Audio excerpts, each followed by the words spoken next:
TRS TDP ఎమ్మెల్యేలపై ఏవైనా ఫిర్యాదులు వచ్చాయా? అపర్ణ, నిన్న అసెంబ్లీలో జేపీ పైన దాడి చేసిన కేసు సంబంధించి అసెంబ్లీ సెక్రటరీ సదారాము డైరెక్ట్ గా పోలీస్ కమిషనర్ ఒక ఫిర్యాదు చేసింది. అయితే దీంట్లో ప్రధానంగా స్పీకర్ సెక్రటరీ ఒక విషయం స్పష్టంగా చెప్పారు. ఎవరైతే దాడులు పాల్పడ్డారో వాళ్ళని గుర్తించి మా ముందు ఆధారపడతారని చెప్పి స్పీకర్ ఆదేశాలు ఇవ్వడం జరిగింది.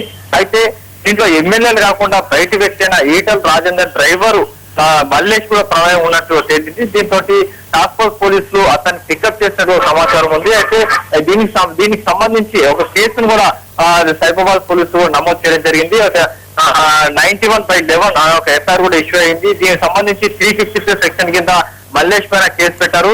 అయితే కొద్దిసేపు కింద టాస్క్ ఫోర్స్ పోలీసులు అతను పికప్ చేసిన ఒక సమాచారం ఉంది. మరోవైపు టీఆర్ఎస్ శ్రేణుల నుంచి మనకు అంత సమాచారం మేరకైతే మల్లేష్ స్వయంగా పోలీసుల ముందు లొంగిపోయే అవకాశం ఉందని ఒక సమాచారం వచ్చింది. అయితే దీన్ని టీఆర్ఎస్ శ్రేణులు చెప్తున్న విషయాన్ని అయితే పోలీసులు మాత్రం తాము మల్లేష్ ని పికప్ చేయలేదని చెప్తున్నారు. మరోవైపు ఏదేమైనప్పుడు కూడా నిన్న జరిగిన దాడికి సంబంధించి మల్లేష్ పైన మాత్రం ఇప్పటికీ సైబరాబాద్ పోలీసుల కేసు నమోదైంది. మరోవైపు ఈ దాడికి సంబంధించి కావచ్చు మరే ఇతర ఫిర్యాదులు కూడా ఇప్పటివరకు ఎవరు కూడా అందలేదు. అపర్ణ.